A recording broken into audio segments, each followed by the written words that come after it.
we've seen the finite impulse response filters, but there are also the infinite impulse response filters, the IIR filters.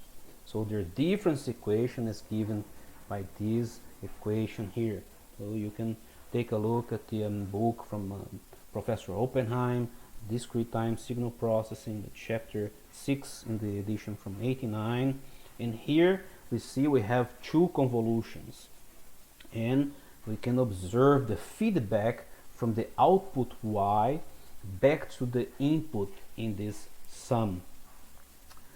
I also observe that the feedback part starts with a delay of r equals to 1.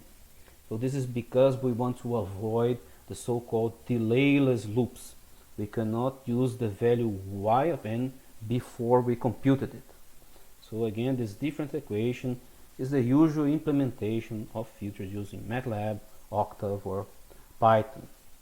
So this following picture here shows the corresponding block diagram of our filter. So here we have our input, we have delay blocks, we have these multiplications, we have these additions, here we have this output, and we also use the delayed versions of the outputs like with feedback here. So this is the block diagram of IIR filters, infinite impulse response.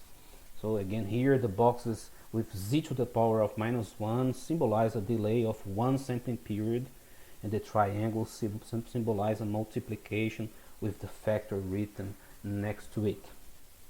We can simplify this structure by combining the summations, and then we have this kind of block diagram. So we're combining these summations here, and we end up with this block diagram here. We have input, output, this is our feedback, the delayed versions of the outputs, we also have the delayed versions of the input, this sum here, and we have this block diagram. So the z transform of this difference equation here, so it's given by this equation here. So now we are in the z domain.